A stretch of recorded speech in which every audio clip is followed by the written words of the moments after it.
Hello everyone, welcome to my channel ji Rampal. अज की video में असी रिलेटिव क्लॉजेस बारे वेखांगे। सो इस विच असी हू, दैट अते विच की वरतों बारे वेखांगे।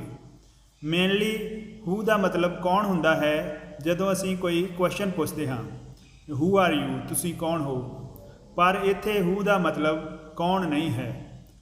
इत्थे हू का मतलब है जेड़ा जां जो। सो वेखते हाँ, the woman who lives next door is a doctor. औरत जो अगले दरवाजे ते रहिंदी है वो डॉक्टर है। सो इत्थे जो है, हू का मतलब जेड़ा जां जो निकलता है। सो हू जो है वो चीज़ां वस्तुआं वास्ते नहीं लगेगा। ये ह्यूमन बीइंग्स मनुखों लई असी हू की वरतों करांगे।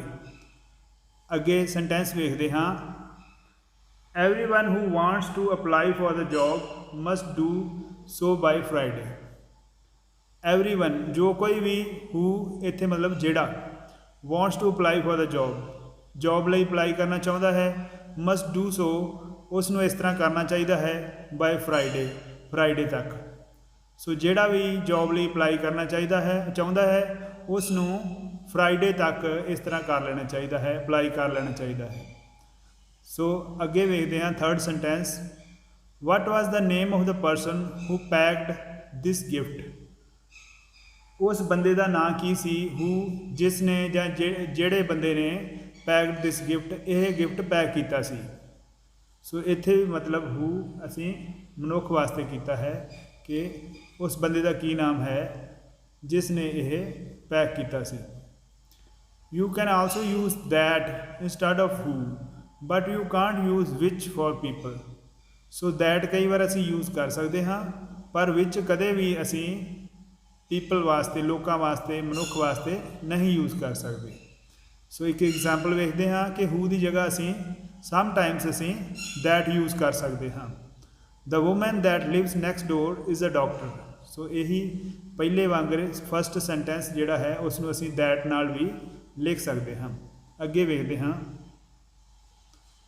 Van you are talking about things, जदों कुछ चीज़ों बारे गलबात करते हाँ, वी यूज़ दैट और विच।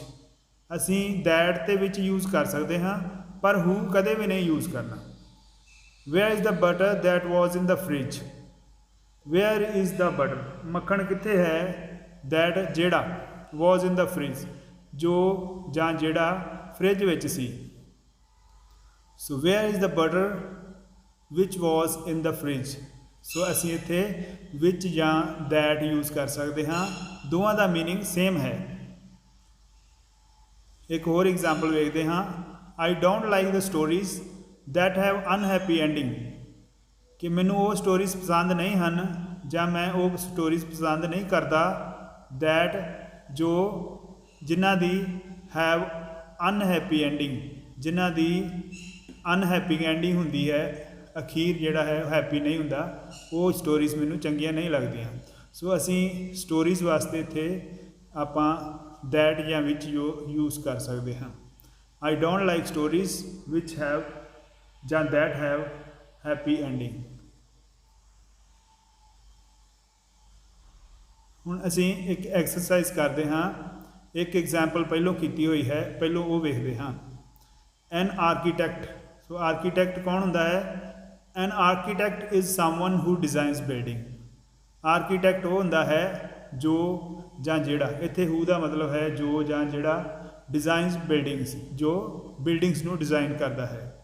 इस तरह नैक्सट असी नैक्सट सेंटेंस बनाते हाँ, तुसीं कोशिश कर सकते हो। A teacher is someone who teaches the students, जेड़ा स्टूडेंट्स नू टीच करता है। इस तरह a doctor is someone who treats the patients, जेड़ा पेशेंट का ट्रीटमेंट करता है, उन्होंने ट्रीट करता है। A customer is someone who buys things from a store और अ शॉप। कि किसी शॉप तो किसी स्टोर तो जो चीज़ां खरीदता है उसनों आपां कस्टमर कह दें।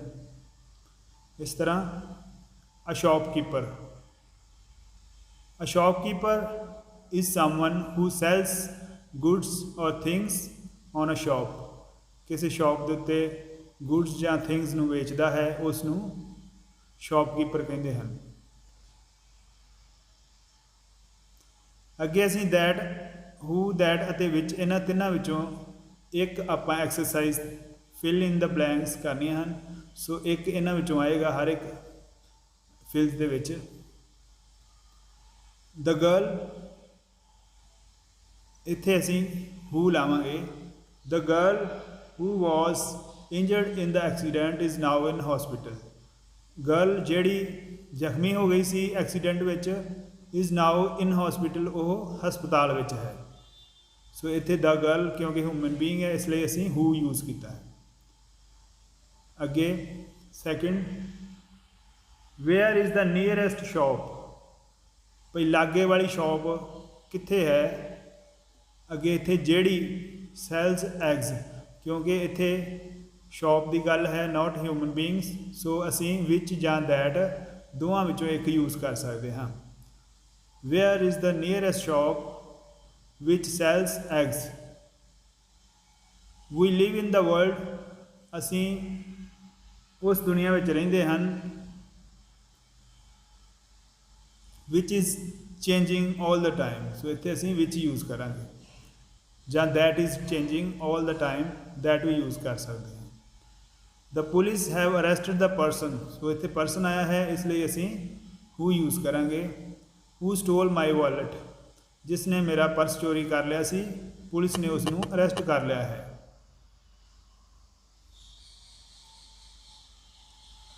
ਨੈਕਸਟ ਵੇਖਦੇ ਹਾਂ, ਅ ਡਿਕਸ਼ਨਰੀ ਇਜ਼ ਅ ਬੁੱਕ। ਸੋ ਇੱਥੇ ਪਰਸਨ ਨਹੀਂ ਹੈ, ਕੋਈ ਥਿੰਗ ਹੈ, ਅ ਬੁੱਕ। ਸੋ ਇੱਥੇ ਅਸੀਂ ਦੈਟ ਜਾਂ ਵਿੱਚ ਯੂਜ਼ ਕਰ ਸਕਦੇ ਹਾਂ।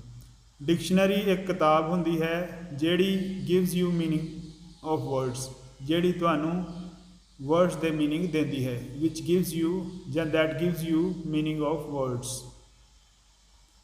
ਆਈ ਰਿਮੂਵਡ ਦ ਪਿਕਚਰਸ, ਮੈਂ ਉਹ ਪਿਕਚਰਸ ਰਿਮੂਵ ਕਰ ਦਿੱਤੀਆਂ। ਵਿਚ ਵਰ ਹੈਂਗਿੰਗ ਔਨ ਦ ਵਾਲ, ਜਿਹੜੀਆਂ ਵਾਲ 'ਤੇ ਹੈਂਗ ਕਰ ਰਹੀਆਂ ਸਨ, ਲਟਕ ਰਹੀਆਂ ਸਨ। ਦ ਪੀਪਲ ਹੂ ਵਰ ਅਰੈਸਟਡ, ਲੋਕ ਜਿਹੜੇ ਅਰੈਸਟ ਹੋ ਚੁੱਕੇ ਸਨ, ਹੈਵ ਨਾਓ ਬਿਨ ਰਿਲੀਜ਼ਡ, ਉਹਨਾਂ ਨੂੰ ਹੁਣ ਛੱਡ ਦਿੱਤਾ ਗਿਆ ਹੈ, ਰਿਲੀਜ਼ ਕਰ ਦਿੱਤਾ ਗਿਆ ਹੈ। Have you found the keys, ਕੀ ਤੁਹਾਨੂੰ ਚਾਬੀਆਂ ਲੱਭ ਗਈਆਂ ਹਨ। ਸੋ ਇੱਥੇ ਚਾਬੀਆਂ ਹਨ, ਚੀਜ਼ਾਂ ਹਨ, ਇਸ ਲਈ ਅਸੀਂ ਦੈਟ ਜਾਂ ਵਿੱਚ ਯੂਜ਼ ਕਰ ਸਕਦੇ ਹਾਂ। ਦੈਟ ਯੂ ਲੋਸਟ ਯੈਸਟਰਡੇ, ਜਿਹੜੀਆਂ ਤੁਸੀਂ ਕੱਲ੍ਹ ਗਵਾ ਲਈਆਂ ਸਨ, ਕੀ ਤੁਹਾਨੂੰ ਉਹ ਚਾਬੀਆਂ ਲੱਭ ਗਈਆਂ ਹਨ। ਸੋ ਇਹ ਸੀ ਆਪਣਾ lesson relative clause who, that ਅਤੇ ਵਿੱਚ 'ਤੇ। ਜੇਕਰ ਤੁਹਾਨੂੰ ਇਹ ਵੀਡੀਓ ਚੰਗੀ ਲੱਗੀ ਹੈ ਤਾਂ ਲਾਈਕ, ਸ਼ੇਅਰ, ਕਮੈਂਟ ਜ਼ਰੂਰ ਕਰਨਾ। ਅੱਗੇ ਤੋਂ ਅਸੀਂ ਇਸ ਤਰ੍ਹਾਂ ਦੀਆਂ ਵੀਡੀਓਜ਼ ਲਿਆਉਂਦੇ ਰਹਾਂਗੇ। Thank you.